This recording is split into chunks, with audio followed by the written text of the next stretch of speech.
भारत ने आज से गंगा विलास परियोजना शुरू की है। मतलब दुनिया के सबसे ऐतिहासिक शहर वाराणसी से होते हुए बिहार, बंगाल, बांग्लादेश होते हुए असम के डिब्रूगढ़ तक गंगा नदी पर शिव के जटा से निकली गंगा, जो सनातनियों के लिए सबसे पवित्र है, उस गंगा से कोई व्यापारिक परिवहन के लिहाज से जोड़ा गया है। और जब इतना बड़ा काम हुआ तो इस देश में एक वर्ग इसके पीछे षड्यंत्र कैसे करने लगा, क्यों इस पर एक जातिवादी एजेंडा चलाया जाने लगा, ये भ्रम तो सचमुच बनता दिखाई दे रहा है कि इतनी महंगी यदि परियोजना है तो क्या सचमुच ये अमीरों के लिए सिर्फ है।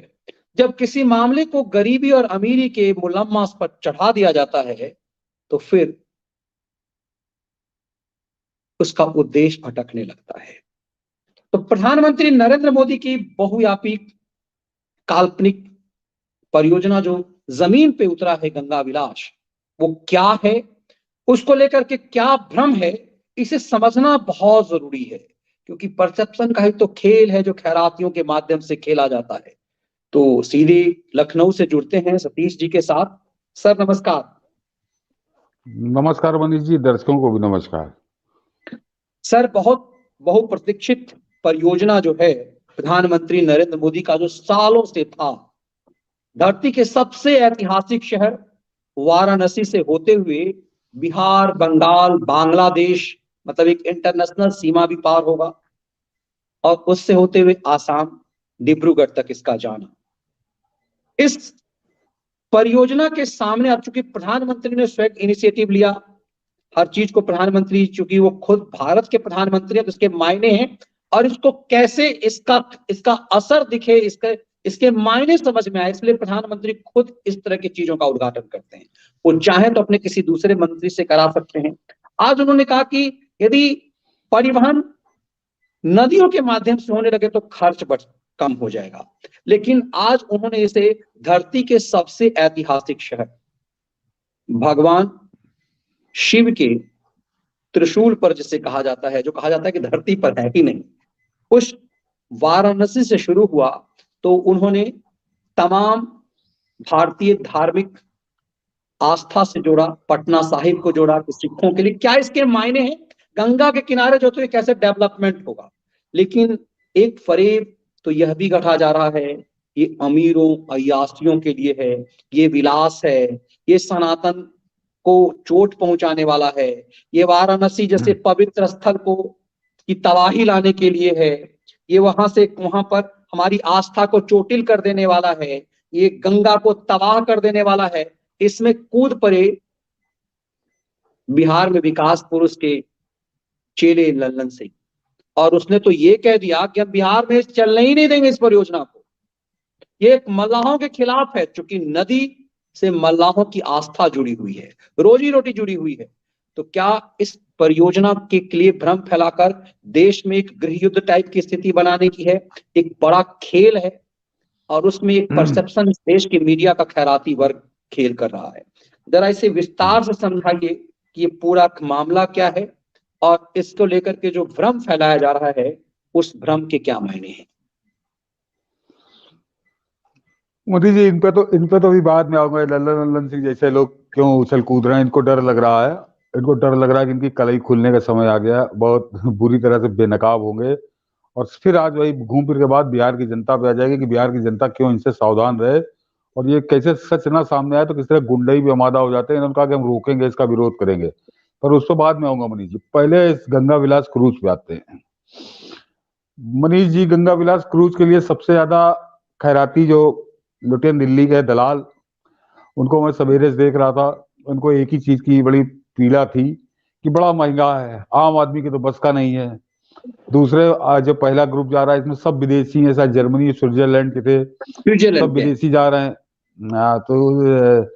सब विदेशी जा रहे हैं, तो आम आम आदमी का कोई सरोकार नहीं। मनीष जी, जब ये कह रहे थे तो मुझको एकदम लग रहा था कि बिल्कुल उनके कपड़े से उतर चुके हैं और ये पूरी तरह से नंगे हैं। मैं पूरी तरह से नंगे। दर्शकों को जरा बताता हूँ मनीष जी कि महंगा और विदेशी ये क्या मतलब है इनका। मनीष जी आज से करीब करीब 85 90 35 36 साल पहले, 36, हाँ 35 36 साल पहले इस देश में एक ट्रेन चली थी। उसका नाम था palace on wheels. Palace on wheels Rahul Gandhi जो है इनके पिताश्री राजीव गांधी ने चलाई थी। और आपको ताजुब होगा मनीष जी कि उस ट्रेन का टिकट जब वो शुरू हुई थी तो वो भारतीय रुपए देके नहीं मिलता था। उसका टिकट आपको फॉरेन करेंसी में ही खरीदना पड़ता था। तो वो कभी किसी भारतीय के बस का रह ही नहीं गया। और उसकी स्थिति ये होती थी कि जैसे वो जगह सीजन में चलती थी वो तो कि फॉरेन के जो ट्रेवल एजेंट है दिल्ली वो लंदन और न्यूयॉर्क में बैठे हुए वो उसको 6 6 महीने के लिए बुक कर लेते थे। 6 6 महीने के लिए बुक कर लेते थे। तब इन खैरातियों को कभी नहीं सुना। और वो पहले सान व्हील्स तो अभी भी चलती है। कभी इनको रोते गाते देखा कि ये ट्रेन क्यों चलती है, इसमें पैसे वाले हैं, इसमें विदेशी जाते हैं। मनीष जी दर्शकों को यह बता दूं कि पहले सान व्हील्स जो है उसका आज का किराया इस समय सिंगल ऑक्यूपेंसी पर केबिन, अगर एक केबिन आप बुक कराते हैं और सिंगल ऑक्यूपेंसी आप अकेले हैं तो $1560, यानी 1,27,000 रुपए। 1,27,000 रुपए। जरा इन पूछे दिल्ली के दलालों से जो इस पे सवेरे से छाती पीट रहे हैं, इन्होंने उस पहले सन व्हील्स पे कितनी बार चर्चा की, कितनी बार उसको रिपोर्ट किया। और उसमें मान लीजिए कि आप केबिन ले गए और अगर आपके साथ कोई 2 आदमी है तो वो 1560 में $565 आपको और देने पड़ेंगे। यानी वो करीब करीब पूरा हिसाब किताब जो है 2.25 लाख का पहुंच जाएगा। अब वो राजस्थान से चलती दिल्ली आती, 7 दिन का सफर होता है उसका। तो पहले सान व्हील्स पे ये सब मुर्दों की तरह मौन है पिछले 35 36 साल से। और आज एक गंगा पे क्रूज शुरू हुआ तो ये पिशाचों की तरह नाचने लगे। जैसे पिशाच शमशान में नाचते हैं, ये उस तरह से नाच रहे हैं। इन्होंने शुरू किया बनारस जाके। मुझको तो लगा कि जैसे मणिकर्णिका में पिशाच नाच रहे हैं, वहां पर मणिकर्णिका घाट है। तो और ये यही जो समाजवादी पार्टी और ये आरजेडी, मैं जरा दर्शकों से कहूंगा कि याद करिए है कि ये कब उस पहले सान व्हील्स के खिलाफ बोले। कभी नहीं बोले, एक शब्द इनके मुंह से कभी नहीं निकला। जबकि मैंने बताया कि वो शुरू से उसमें हिंदुस्तानी के बैठने की औकात ही नहीं है कि एक हफ्ते की यात्रा के लिए 1.25 लाख रुपए, अगर 2 आदमी है तो आपका वो 2.25 लाख रुपए का हिसाब किताब बना देती है वो ट्रेन। तो ये दिल्ली की मीडिया जो आज सवेरे से चिल्ला रही थी कि बड़ा महंगा बड़ा महंगा, वो एक बार फिर बता रही थी कि वो कितनी दोगली दोगली दोहरी दलाल चरित्र है उसका कि नरेंद्र मोदी अगर कुछ भी करेंगे तो ये उसका विरोध इनको करना ही करना है। वो यूट्यूब वाले कहराती भी आज सवेरे से उनके प्राण निकले जा रहे हैं, इतना महंगा। मैंने बताया कि 36 37 साल से इस देश में गाड़ी चल रही है जिसके टिकट लंदन में बुक हो जाते हैं डॉलर में। रेट मैंने आपको बता दिया। तो ये समझ लीजिए कि इनका ये दलाल चरित्र क्या है कि इनको विरोध करना है, नरेंद्र मोदी का विरोध करना है और कुछ नहीं करना है। दूसरा मनीष जी जो सबसे खास बात है कि सबसे ज्यादा प्राण क्यों निकले जा रहे हैं आपके यहाँ बिहार में, लल्लन सिंह बिल्कुल एकदम तड़प रहे हैं, बलफ रहे हैं। इनकी कलाई खुल जाएगी मनीष जी। आज नरेंद्र अखिलेश मोदी ने यादव। जो वो सबकी बताता हूँ अभी मनीष जी, मैं सबकी बताता हूँ हम्म। कि ये पूरी तरह से बेनकाब हो रहे हैं इस योजना से। वो क्रूज से वो कुल 200 करोड़ रुपए उस पर लागत आई है मनीष जी, उसको पूरा रूट डेवलप करने में, जेटी वगैरह बनाने में। वो कोई बहुत मायने नहीं रखती। गंगा का बहुत लंबा चौड़ा नरेंद्र मोदी ने हिसाब किताब बनाया है। मनीष जी इनकी समस्या कुछ और है। ये सबसे ज्यादा आज अखिलेश यादव बड़ा नमामि गंगे पे ज्ञान दे रहे थे कि नमामि गंगे, गंगा गंदी है ये वो। यही राग आपके वो जेडीयू वाले भी अलाप रहे थे बिहार में कि गंगा बड़ी गंदी है फलाना वो। तो मनीष जी मैं क्योंकि उत्तर प्रदेश में रहता हूँ तो अखिलेश यादव ये बताएं कि मनीष जी ये नमामि गंगे जो कार्यक्रम था प्रधानमंत्री मोदी का, ये उन्होंने 2014 में ही प्रारंभ कर दिया था, 2014 में ही। और 2017 तक इसमें कोई काम नहीं हुआ। मार्च 2017 तक, जब तक यहाँ समाजवादी पार्टी की सरकार रही, खाली कागजी घोड़े दौड़ते रहे फाइलों पे। जो कुछ भी आप देख रहे हैं, चाहे वो बनारस हो, चाहे प्रयागराज हो, चाहे कानपुर हो, गूगल पर दर्शक सर्च कर लेंगे जब भी, जो भी आपको कोई वहां सफलता उपलब्धि कहानी मिलेगी वो 2017 के बाद की मिलेगी। तो ये गंगा जो है गंगा सफाई का वो एक बहुत बड़ा श्रेय योगी बाबा को जाता है कि उन्होंने आने के बाद इसको बड़े युद्ध स्तर पे किया। अखिलेश यादव जरा बताएं कि 2017 तक उन्होंने क्या किया था, उन्होंने क्या किया था, और ये यहाँ पे ही कलई खुल जाएगी। और सबसे खास बात मनीष जी अभी बताता हूँ कैसे कलई खुल जाएगी कि क्या किया योगी बाबा ने और क्या किया इन लोगों ने, जब हम बिहार पे चलेंगे। अद्भुत मनीष जी, मतलब अकल्पनीय है। जरा बिहार की जनता सोचे कि इन लालू और नीतीश इन लोगों ने किया क्या आपके साथ, इन्होंने आपके साथ किया क्या। मनीष जी मैंने आज आंकड़ा निकाला, ये नमामि गंगे जो कार्यक्रम बना था तो 2014 से, मनीष जी मैंने कहा ना नरेंद्र मोदी ने शुरू किया था, तब तो ये दुश्मनी ठाने हुए था, खुद प्रधानमंत्री बनने का सपना देख रहा था जैसे आज देख रहा है। तो इसने तो उस कार्यक्रम को पलीता को आग लगा दी। बीच में साल 2 साल जब भाग के आया तो फिर रहा। मनीष जी आपको ताजुब होगा, जरा बिहार के दर्शक इसको ध्यान से सुन लें कि बिहार में मनीष जी जो सीवर जनरेट होता है डेली, वो 2276 MLD million litre per day, 2276 million litre per day का जो है सीवर का होता है, जो नदियों में बह जाता है। और उसमें मनीष जी साफ करने की क्षमता जो वहां पे मैकेनिज्म है कि उसमें से कितना सीवेज साफ होता है। कभी कोई दिल्ली खैराती दलाल नहीं गया, ये रवीश कुमार जो बड़ा नाचा करता है, ये जाके इसने कभी नहीं पूछा, न कभी इसने दर्शकों को बताया कि बिहार में उस सीवेज को ट्रीटमेंट का कितनी क्षमता है। मनीष जी सुन के शर्म आएगी, मुझको कहने में शर्म आ रही है। ये 2023 की रिपोर्ट 22 की रिपोर्ट है, मार्च 2022 की, कि 2276 मिलियन लीटर पर डे का जो सीवेज जनरेट हो रहा था, उसमें से केवल 10 मिलियन लीटर पर डे, ये मालूम है ये 0.43%, यानी आप समझिए कि पूरा का पूरा ऐसा ही नदी में वो जा रहा था। और ये कह नहीं सकते कि हमको फंड की कमी, क्योंकि 2014 के बाद नरेंद्र मोदी ने नमामि गंगे के लिए झोली खोल दी थी, लेकिन इन्होंने काम नहीं किया। और बिहार की जनता सीधे सीधे आप समझिए कि ये स्थिति है कि जहां 2276 million litre per day MLD sewage पैदा हो रहा है, केवल 10 MLD को साफ करने की वहां पे क्षमता है बिहार में। ये मैं मार्च 2022 की जो रिपोर्ट है, अब साल भर में इन्होंने कितना कर लिया होगा जो इन्होंने, उसमें मनी जी और बता दूं कर लिया होगा तो कोई मतलब ही नहीं है, क्योंकि जो प्रपोज्ड है वो भी आगे भी 10 MLD ही था, तो बहुत बढ़ा दिया होगा तो 20 हो गई होगी, इससे ज्यादा और नहीं होनी। तो ये जब क्रूज वहां से निकलेगा, उस पर लोग जाएंगे, रिपोर्ट बनेगी, तो इनकी ये भी कलई खुलेगी कि कहाँ कहाँ नाला, कहाँ कहाँ समझे पूरे बिहार में नाला गंगा में ही बह रहा है। ये स्थिति है बिहार की जनता सोचे कि किस स्थिति में वो रह रही है। दूसरा मनीष जी उसके बाद आ जाता बंगाल। बंगाल की जरा सुन लीजिए कि 5457 MLD 5457 MLD सीवेज पैदा होता है, और केवल 213 MLD को ट्रीट करने की वहां पे व्यवस्था है। यानी ये भी 0.1 में नहीं जा रहा, ये 0.43% है। 0.43 भी नहीं, 0.04 है। 0.43 तो बिहार है, ये 0.04, यानी कोई कोई वहां पे उसको सीवेज को ट्रीटमेंट की कोई व्यवस्था नहीं है, जैसा आ रहा वैसे ही गंगा में बह रहा है। तो दर्शक समझ ले, अभी मैं आ रहा हूँ कि इसी खैराती में कि ये कारण क्या है। और मनीष जी कमोवेश थोड़ी बहुत छोड़ के ऐसी ही स्थिति 2017 तक उत्तर प्रदेश की थी, और ये मैं बता रहा हूँ, ये दर्शकों को बता रहा हूँ कि ये नीतीश कुमार और ममता बनर्जी को कटघरे में खड़ा कर देगी अगली सच्चाई।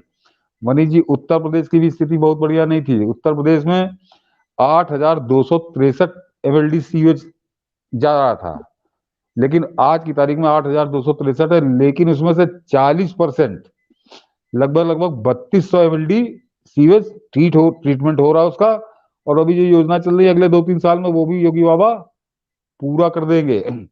तो जो 0 से 40 पे ले आए, या तो अखिलेश यादव बताएंगे 2017 तक कितनी थी, योगी बाबा ने तो 3 साल, ये आज भी 1.1% से भी कम सीवेज बिहार में और बंगाल में ट्रीट हो रहा है। तो ये जब गंगा चलेगी, लोग इस पे लोगों की निगाहें रहेंगी, गंगा की तरफ जाएगा ध्यान, तो इन लोगों की कलई खुलेगी। इसीलिए जेडीयू वाला कह रहा है कि हम गुम्मा चलाएंगे और इसको रोकेंगे, इसको निकलने नहीं देंगे। तो ये नाटक इनका, इसीलिए लल्लन सिंह इसीलिए आग उगल रहा है, क्योंकि तब वो कलई खुल जाएगी कि बिहार को ये पूरा पूरा सीवर पिला रहे हैं उस गंगा पानी के नाते। सोचिए मनीष जी कि कहीं 1%, 1% भी नहीं, आधा परसेंट, और बंगाल में तो मैंने कहा 0.4%। ये कोई डूब मरने वाली बात है किसी शासक के लिए।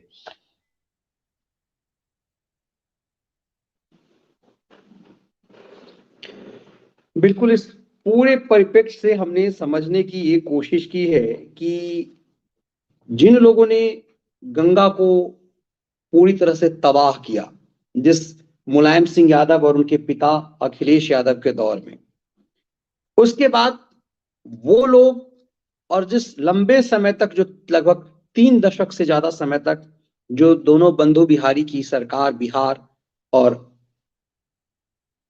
बिहार में रही है, मुलायम नीतीश और लालू यादव की सरकार, उन सरकारों के दौरान क्या हुआ।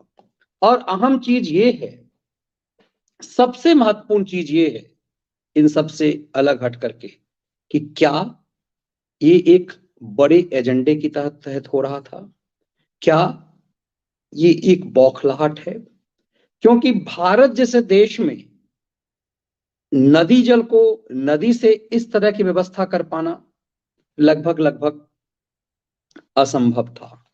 तो फिर इस पूरे परिप्रेक्ष्य में ये चीजें जो लग रहा था कि सिर्फ काल्पनिक बातें हैं, वो जब जमीन पर उतरा, तो फिर अखिलेश यादव जैसे व्यक्ति ने क्या कहना शुरू किया। वही अखिलेश यादव जो कोविड के वैक्सीन आने के समय जिसने कहा कि हम ये वैक्सीन नहीं लेंगे, ये भाजपाइयों की वैक्सीन है और हम ये वैक्सीन नहीं लेंगे, जब समाजवादी वैक्सीन आएगा तब हम समाजवादी वैक्सीन लेंगे। आज इस पूरी परियोजना को अखिलेश यादव ने एक अभिशाप बता दिया और ये कहना शुरू कर दिया कि ये बड़े लोगों को फायदा पहुंचाने वाला है, यह एक छलावा है, नाले और नदियां संतुलित नहीं है, हजारों करोड़ रुपए जो है इसमें साफ कर दिए गए। इस पूरी खेल केज में इसे यह भी कहने लगा कि ये पूरी तरह से गुमराह करने की प्लानिंग है। और कमोबेश ये पूरा फैक्ट सच्चाई के रूप में भी दिखने लगा, जिसे हम कहते हैं कि परसेप्शन खड़ा करने का खेल, तो उसमें सच्चाई के रूप में भी दिखने लगा कि क्या सचमुच ये पैसे की बर्बादी है, क्या सचमुच यह एक छलावा है। और इसमें जिस तरह से 36 लोगों का सफर है, 51 कहा जाता है कि 51 दिन का सफर है, और बड़े पैमाने पर जो खर्च है जिसमें इसमें वो आम आदमी के बस के बाहर की है। तो क्या इस परसेप्शन को वो पूरा गैंग सत्यापित करने में सफल हो गया। और लेकिन इन सब को काट के लिए प्रधानमंत्री मोदी को पता था, दरअसल मोदी स्टाइल ऑफ पॉलिटिक्स यही है कि वो जानते हैं कि इस पर खेल क्या होगा, ये परसेप्शन कैसे क्रिएट किया जाएगा, ये पूरा खैरातियों का गैंग क्या कर देगा। तो इस बात का उन्हें पूरा अंदाजा था। किसी मुद्दे को इसीलिए प्रधानमंत्री मोदी खुद थामते हैं, जिसकी जरूरत कई बार नहीं थी, वो अपने जल संसाधन मंत्री के माध्यम से भी ये कर सकते थे, लेकिन अक्सर मोदी इन चीजों को खुद थामते हैं। रेलवे वाला मामला भी यदि है, वंदे भारत प्रोजेक्ट भी है, तो चाहते तो, चूंकि पहला को छोड़ करके बाद में वो वंदे भारत प्रोजेक्ट या किसी इस ढंग का प्रोजेक्ट के लिए वो अपने रेल मंत्री को आगे कर सकते थे, लेकिन उन्होंने ऐसा कभी नहीं किया। वो हमेशा इस तरह के मुद्दे को खुद सामने इसलिए लेते हैं ताकि कोई खैराती और भारत के खिलाफ षड्यंत्र करने वाला गैंग इसे मुद्दा ना बना ले। इसीलिए समझिए कि जिस कोविड वैक्सीन को लेकर के दुनिया भर में भारत की तारीफ हुई, दुनिया भर में भारत का कद बढ़ा, उसके खिलाफ मुलायम पुत्र ने यह बयान दे दिया कि वो वैक्सीन नहीं लेगा, ये मोदी वैक्सीन है, ये बीजेपी का वैक्सीन है। राहुल गांधी और उसकी मम्मी ने कब चुपके से वैक्सीन ले लिया ये किसी को पता ही नहीं चला। दरअसल भारत की उपलब्धियों को किसी भी ढंग से इंटरनेशनल रूप से तोड़ना है, और ये जो नमामि गंगे प्रोजेक्ट जा रहा है वो ये जो गंगा नदी से जा रहा है, इसमें बांग्लादेश जुड़ रहा है, इससे इसकी इंटरनेशनल मान्यता है। और भारत के दूसरे हिस्से को जो सिर्फ विदेशी फायदा के लिए नहीं है, क्योंकि विभाजन में बांग्लादेश एक ऐसे कंडीशन में है कि बांग्लादेश हो करके इसका गुजरना जरूरी है। अब जरा इस बात को समझिए कि प्रधानमंत्री नरेंद्र मोदी ने एडवांस में ही बोल दिया, इनको पता था कि ये मुलायम पुत्र क्या करेगा, ये बिहार को बर्बाद कर देने वाला नीतीश गैंग क्या करेगा, उपद्रव फैला सकते, फसाद करा सकते। इस नीतीश कुमार की पार्टी का राष्ट्रीय अध्यक्ष कोई सामान्य व्यक्ति नहीं, लल्लन सिंह ने कह दिया कि हम मल्लाहों से कहते हैं कि आप इसका पूरी तरह से विद्रोह करिए, पूरी तरह से इसका विरोध करिए, इस खेल को आप समझिए, तब आपको समझ में आएगा ये पूरा गेम क्या है। और इसीलिए प्रधानमंत्री मोदी ने कह दिया कि इससे तमाम जो जुड़े हुए शहर हैं उसको इसका फायदा होगा और लोग इससे रोजगार बढ़ेगा। उन्होंने मल्लाहों के लिए कह दिया कि एक दूरगामी परियोजना होगी। हम इसे समझने की कोशिश करेंगे बड़े विस्तार से। सतीश जी का लिंक टूट गया है, फिर से हम उन्हें जोड़ने की कोशिश कर रहे हैं। अब इस पूरी तरह से खेल को जरा समझिए कि क्या परसेप्शन का खेल, मैं क्यों खैराती और खलियर खैराती इन सबको कहता हूं। ये पूरा खैराती गैंग टूट पड़ा, आज नंगा हुआ है रवीश कुमार, जो गोदी मीडिया कहता था आज दिख गया गोदी में। ये पूरा गैंग, इस पर हमने एक शानदार विश्लेषण किया। आप सबसे एक विनम्र आग्रह है कि आज शाम का वो शो रवीश कुमार वाला जरूर देखिएगा, तब आपको पता चलेगा कि कैसे इन बेईमानों की टोली ने ये खेल खेला है। सतीश जी जुड़ गए हैं, हम सतीश जी दोबारा से जुड़ गए हैं। उनसे जो तकनीकी लिंक की दिक्कत थी, आजकल थोड़ा सा इंटरनेट प्रॉब्लम चल रहा है कुहासा के कारण नॉर्थ इंडिया में। सर, हम इस बात पर समझने की कोशिश कर रहे थे, आपने बहुत विस्तार से चीजों को बताया, लेकिन प्रधानमंत्री मोदी जानते थे कि ये गैंग क्या करेगा। ये भ्रष्टाचार अपने समय में उत्तर प्रदेश को तबाह कर देने वाला मुलायम पुत्र क्या बोलेगा, ये पूरी तरह से बिहार को बर्बाद कर देने वाला ये विकास पुरुष का गैंग क्या करेगा। तो आज प्रधानमंत्री मोदी ने समझाने की पहले ही ये बता दिया, ये आकलन कर लिया था कि लोग गेम क्या करेंगे, जिस तरह से इन्होंने कोविड काल में वैक्सीन के लिए किया था। ये खैरातियों का खेल समझ चुके थे कि खैरात पर पलने वाले ये गैंग क्या करेंगे, ये रवीश टोली क्या करेगा, ये अजीत अंजुम का पूंछ पकड़ के पत्रकार संपादक बनने वाला छिछोरा टाइप के संपादक गैंग क्या करेगा, जो यूट्यूबर खलियर हो गया। इस गैंग ने परसेप्शन क्रिएट करना है, तो मोदी ने कह दिया कि ये हर सिटी का डेवलपमेंट होगा, तुम पूरी तरह से पटना साहिब, मतलब हर मजहब से, हर धार्मिक संस्था से जोड़ा कि किस तरह से इसका फायदा होगा। लेकिन असल खेल जो मुलायम पुत्र और नीतीश के उस चेले ने, ललन सिंह ने किया है, वो ये कि मल्लाहों के खिलाफ को एक तरह से विद्रोह के लिए प्रोवोक किया है। और नदी के किनारे मल्लाह बसते हैं, मल्लाहों का एक तरह से व्यापार है, तो मल्लाहों को एक बड़ा वोट बैंक है इस देश में मल्लाहों का। तो क्या आपको लगता है कि इसमें सफल हो जाएंगे ये लोग? नहीं मनीष जी, सफल नहीं हुए, क्योंकि वो जो नरेंद्र मोदी का जो प्लान है, खासकर ये जलमार्ग को लेके, उसका इन अल्लाह मल्लाहों से कोई लेना देना नहीं, और जिसका भी लेना देना होगा उसका जीवन बदल जाएगा मनीष जी। खासकर मल्लाहों का तो जीवन बदल जाएगा। अभी समझिए इस चीज को, यही सबसे खास मुद्दा यही है कि ये इसीलिए तड़फड़ा रहे हैं। अक्सर जो ये बाद में शिकायत करते हैं कि मोदी के विरोध को लोग देश विरोध कहना चाहिए, देश विरोध पे ही आमादा है। मोदी का विरोध जब ये करते हैं तो देश का विरोध करने लगते। कैसे करने लगते अभी बताता हूँ मनीष जी। ये मल्लाहों का तो, अगर मल्लाहों ने इसमें पार्टिसिपेट करना शुरू कर दिया मनीष जी, तो मल्लाहों का तो एक तरह से जिंदगी बदल जाएगी। और ये वही नहीं होने देना चाहते, ये वही नहीं होने देना चाहते। जैसे मनीष जी, आज नरेंद्र मोदी ने बताया कि 2014 तक देश में के 5 राष्ट्रीय राजमार्ग थे, और उन्होंने आज बताया कि आज की स्थिति है 8 साल बाद कि 24 राज्यों में 111 जलमार्ग हैं इस तरह के राष्ट्रीय। जरा सोचिए, कहाँ 5 थे, कहाँ 111 जलमार्ग हैं। इनसे फर्क क्या पड़ेगा, इनसे फर्क क्या पड़ेगा, ये दर्शक समझे। मनीष जी, दुनिया के जितने भी डेवलप्ड कंट्री हैं, विकसित राज्य देश है, वहां पर ये जो सड़क परिवहन की जो व्यवस्था है, उसमें जल परिवहन की हिस्सेदारी लगभग 10% या उससे कुछ ज्यादा है। 10% से कम नहीं है। जितने भी देश, दुनिया के डेवलप्ड देश हैं, विकसित देश, वहाँ 10% से ज्यादा है। और आपको ताज्जुब होगा कि 2014 में भारत में ये इस जल मार्गों की हिस्सेदारी इस परिवहन में केवल 0.24% थी। 0.24%। जो 10% होनी चाहिए वो 0.24% थी। इसीलिए नरेंद्र मोदी ने आज बताया कि 5 जलमार्ग थे, आज 111 हैं। तो वो उसको बड़ी तेजी से बढ़ा रहे हैं। और उसका फर्क क्या है?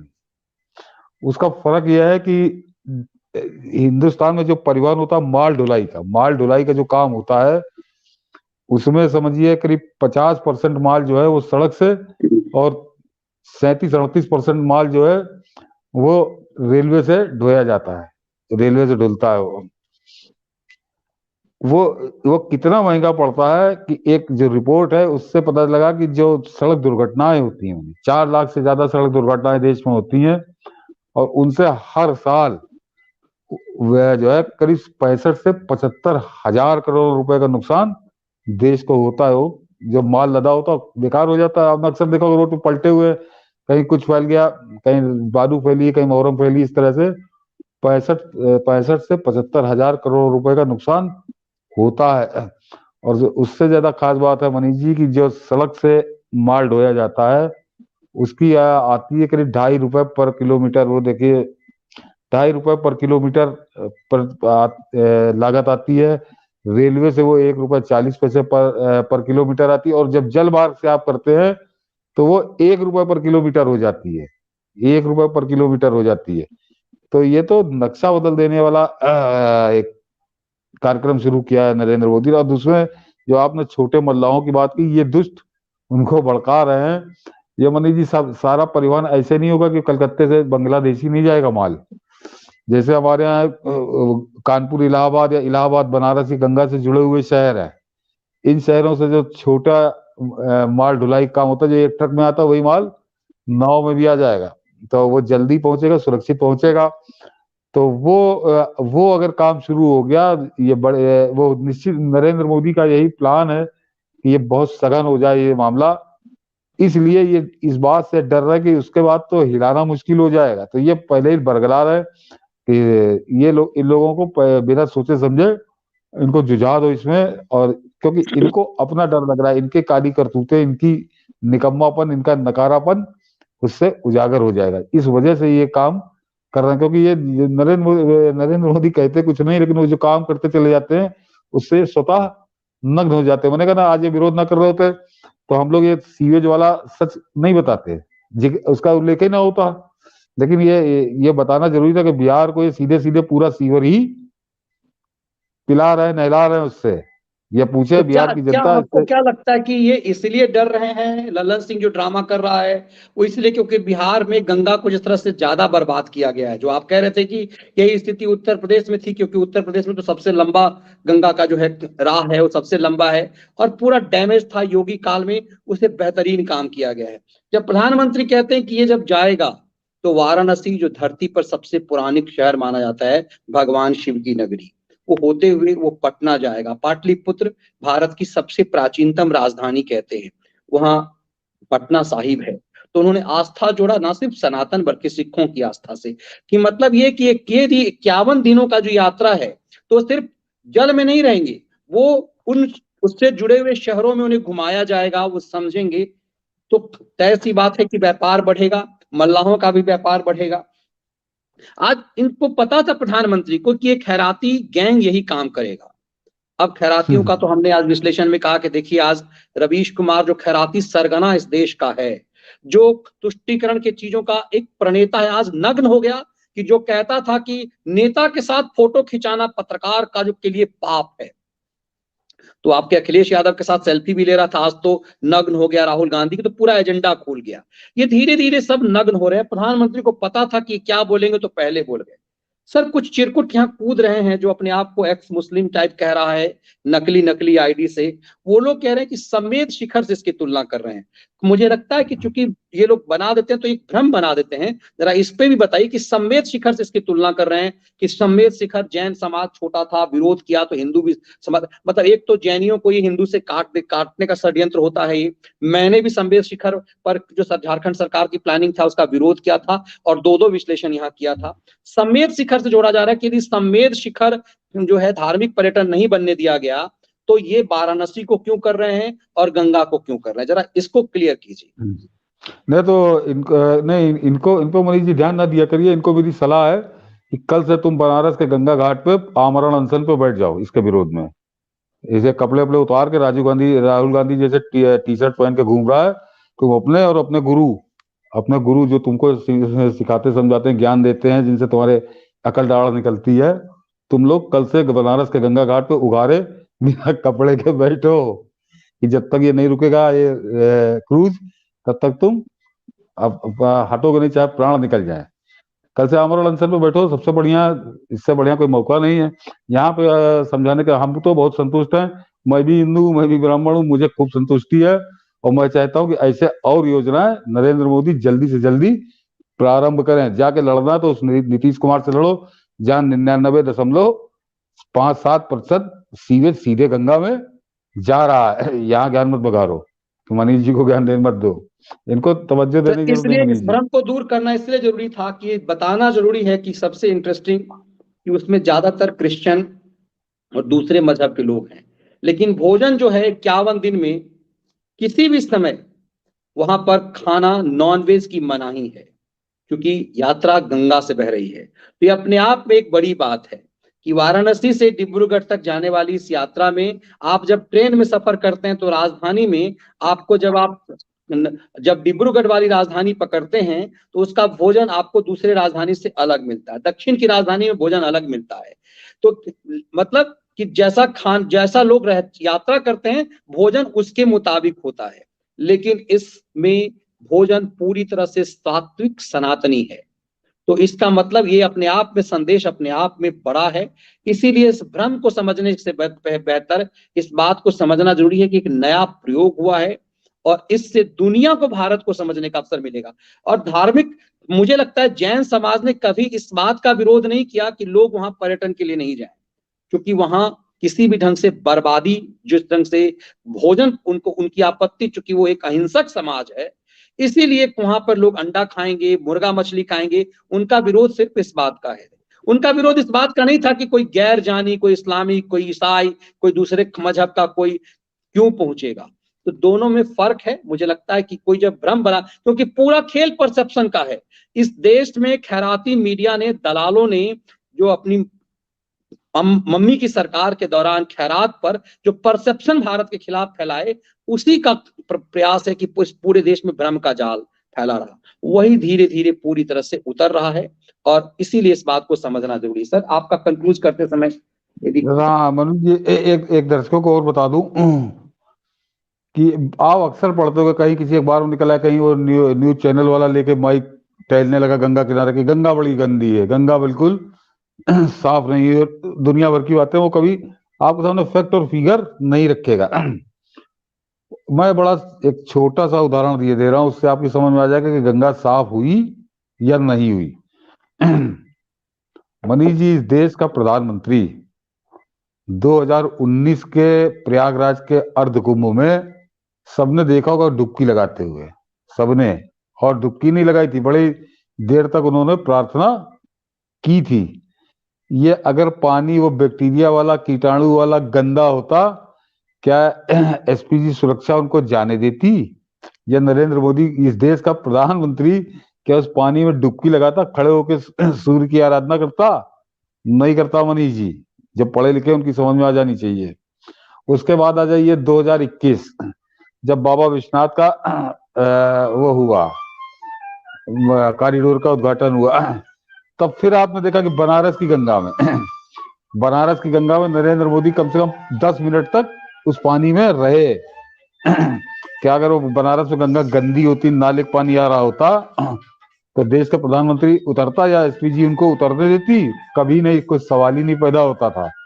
तो ये बड़े सामान्य से आपको एक पैमाना बताया कि जिससे आप समझ लीजिए कि गंगा साफ हो रही है। संसद के अंदर पिछले वर्ष, शायद पिछले ही वर्ष, जल संसाधन मंत्री ने बताया कि 51% हमने अपने लक्ष्य को हासिल कर लिया है, 49% बचा है। और 49% मनीष जी वो इसीलिए बचा है, मैंने बताया ना कि बिहार और बंगाल, वहां की स्थिति आपको बता दी, वहां ये लोग ठाने हुए हैं कि किसी भी कीमत पर नहीं होने देंगे। लेकिन शेष जगह गंगा की स्थिति बहुत सुधरी है, बहुत अच्छी हुई है। और दर्शकों को और बता दूं चलते चलते कि मनीष जी, जो गंगा एक्शन प्लान शुरू किया था राजीव गांधी ने सन 85 में, और 2014 तक उस पर अलग अलग पैसे आते रहे, और जो उसके पैसे की वैल्यूएशन है उसको अगर जोड़ा जाएगा तो करीब करीब 40 से 50 हजार करोड़ रुपए खर्च हुए थे। और गंगा की क्या स्थिति थी ये सब जानते हैं, कोई बताने की जरूरत नहीं है।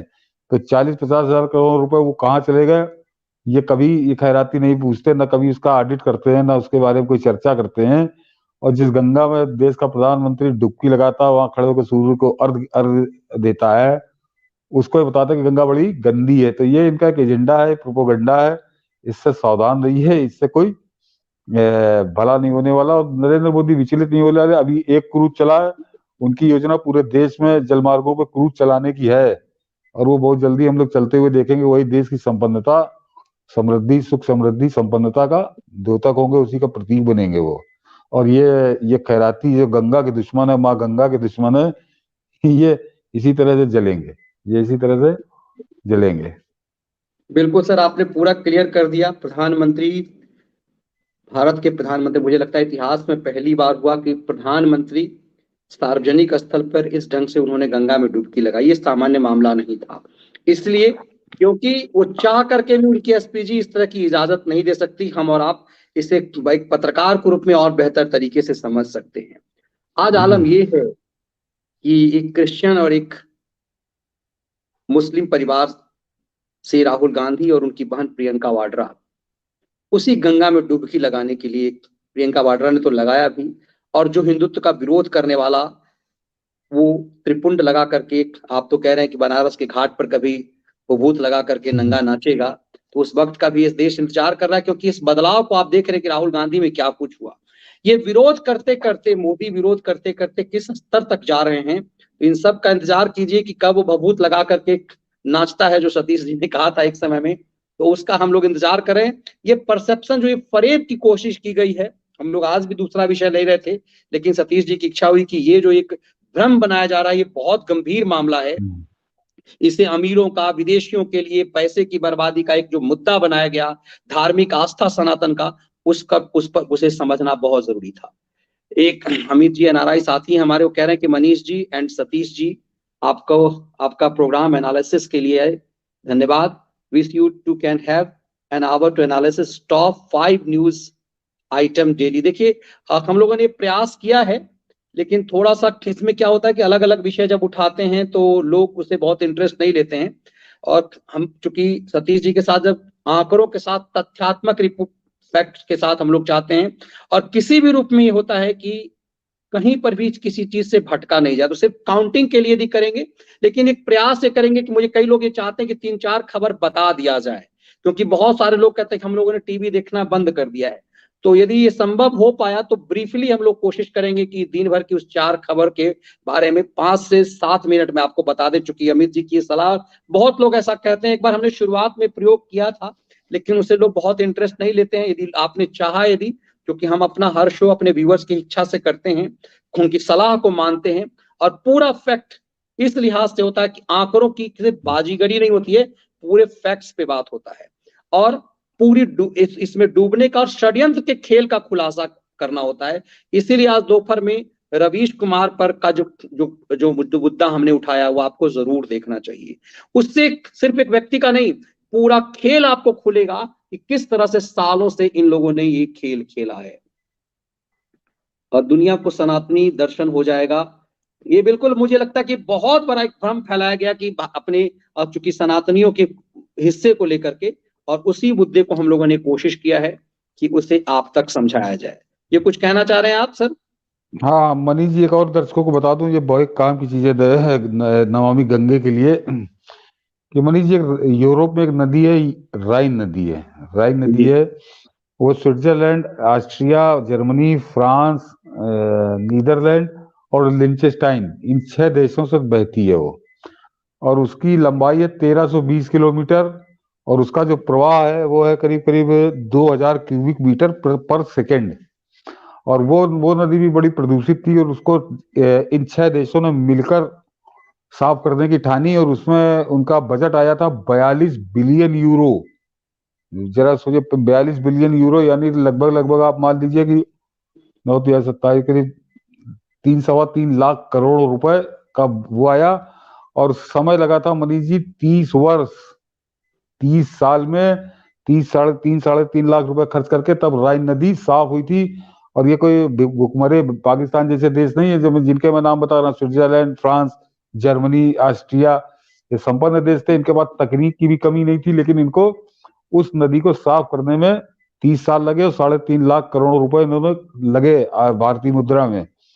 और मनीष जी, नरेंद्र मोदी क्या कमाल कर रहे हैं, ये समझिए कि वो 1320 किलोमीटर लंबी नदी थी, ये 2525 किलोमीटर लंबी है गंगा।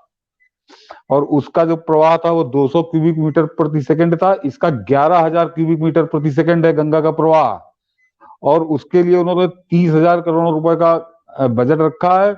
और ये अब तक साफ हो जाती कि वो बीच में जो कोरोना काल वाला रहा उससे बहुत कुछ डिस्टर्ब हुआ, कि वो समझिए 2025 तक उसको पूरी तरह साफ करने का उनका लक्ष्य है। और मैंने कहा ना कि संसद में जल संसाधन मंत्री ने बताया कि हम 50% अपने लक्ष्य का प्राप्त कर चुके हैं। इन खरातियों को यही आग लगी हुई है, इनको लग रहा है कि जैसे राजीव गांधी के समय में 30-40 हजार करोड़ की लूट हो गई, उस तरह से इसमें भी लूट का मौका नरेंद्र मोदी ने नहीं दिया। और ये तो ये भी मानते हैं कि 30,000 करोड़ में से नरेंद्र मोदी की सरकार खुद कहती है कि अभी हमने केवल 13,000 करोड़ रुपए खर्च किए हैं। उसका नतीजा यह है कि आधी गंगा साफ हो चुकी है। ये गंगा विलास ऐसा क्रूज चल रहा है, और इतनी गंगा साफ है कि प्रयाग और काशी में देश का प्रधानमंत्री डुबकी लगाने में कोई हिचक नहीं दिखाता है। तो जिस समय पूरे 30,000 करोड़ खर्च हो गए, तो आपको गंगा बिल्कुल वही मिलेगी जैसी आप लोग चाहते हैं। तो ये तथ्य दर्शकों के सामने रखना बहुत जरूरी था कि इतने हिस्से को तो आप प्रचारित कर सकते हैं। बिल्कुल सर, और इसीलिए हम लोगों ने इस मुद्दे को उठाया। बहुत बहुत धन्यवाद आपका सर। शुभ रात्रि। शिव वंदे रात्रि। मातरम। वंदे जय मातरम, हिंद। वंदे मातरम, जय हिंद, जय। इसीलिए हमने इस पूरे फैक्ट को आपको समझाने की कोशिश की, और उम्मीद करते हैं कि आपको पूरी तरह से ये बात समझ में आई होगी, इस परसेप्शन के खेल को, इस फरेब को खेल को, और खैरात के खिलाड़ियों के धंधे को समझने के लिए। और फिर एक बार कहूंगा, रवीश कुमार पर आज शाम का शो जरूर देखिएगा। सालों से जो बात मैं कह रहा था, और जिसके लिए मैंने जो दस्तावेजी किताब पत्रकारिता का काला अध्याय लिखा था, वो सार्थक इसी ढंग से होता जा रहा है। तो कपोत के माध्यम से भी और अमेजन पे भी इसे डलवा दे रहा हूं, आप वहां से ले सकते हैं। जल्द ही इसका दूसरा संस्करण मैं लाने का प्रयास कर रहा हूं। आज फिर एक बार लग रहा है कि खैरात के खिलाड़ियों पर जो हमने तथ्यात्मक रिपोर्टिंग को लेकर के किताब लिखी, वो सार्थक हो गया। बहुत मेहनत करना पड़ा था उसके लिए। जानता हूं कि किताब आपके लिए जीविकोपार्जन की चीज नहीं होती है, आपको पूरी तरह से तपना पड़ता है, लेकिन एक संतुष्टि होती है कि आपने देश और समाज को कुछ दिया है। आज उन खैरात के खिलाड़ी, जिन लोगों ने अपने आप को निरपेक्ष होने का और पत्रकार होने का भ्रम फैलाया था, उन सब ने पत्रकारिता के नाम पर सालों क्या किया, इस सब खुल रहा है। तो इसीलिए इस खेल को समझना बहुत जरूरी था। मुझे भरोसा है कि आपको वो शो पसंद आएगा, और आप सबसे आग्रह है कि द व्यूज मीडिया को जरूर सब्सक्राइब कर लीजिए। आप सबकी इच्छा पर उसमें एक बंधी हुई ब्रीफ रिपोर्टिंग 8 से 10 मिनट में मैं करता हूं। हमारी टीम बहुत मेहनत कर रही है, तो आप सब द व्यूज मीडिया को सब्सक्राइब कर लीजिए, ताकि आप जो 1 घंटे का इसमें जो हमसे संवाद पर बातचीत करते हैं सतीश जी के साथ, या फिर मैं खुद आता हूं किसी दूसरे विशेषज्ञ को लेकर आता हूं, उससे अलग हट करके वो एक निचोड़ होता है कुछ कुछ खबरों को लेकर के। तो आप सब द व्यूज मीडिया को सब्सक्राइब कर लीजिए, और खैरात के खिलाफ इस मुहिम में हमारे साथ आइए। आप स्वतंत्र पत्रकारिता के में यदि आप सक्षम हैं, तो मंथली, सालाना, 6 माही, तिमाही, अपनी सुविधा के मुताबिक आप सब्सक्रिप्शन जरूर करें। पूरा डिटेल है, डिजिटल नंबर नीचे जो है आपको टिकर पे चल रहा है, वो वही व्हाट्सएप नंबर है। उसके माध्यम से आप हमसे अपनी सलाह व्हाट्सएप के द्वारा दे सकते हैं। वॉइस मैसेज व्हाट्सएप के माध्यम से दे सकते हैं, ताकि किसी खबर को लेकर के यदि आप चाहते हैं तो हमारी टीम उसे देखेगी और फिर मैं उस पर विश्लेषण करूंगा। तो मगर प्रयास ये कीजिए कि टेलीफोन करने से कई बार आप समझ सकते हैं कि मैं दिन भर डूब करके इसके लिए रिसर्च करता हूं और मेरा कहीं निकलना नहीं होता, किसी पॉलिटिकल पार्टी से कोई लेना देना नहीं। नरेंद्र मोदी या योगी आदित्यनाथ में मेरे लिए महत्वाकांक्षा नहीं है कि मिलने का। मेरे लिए यदि वो देश के लिए कुछ कर रहे हैं तो हृदय इसीलिए सिर्फ है क्योंकि वो देश के लिए कर रहे हैं।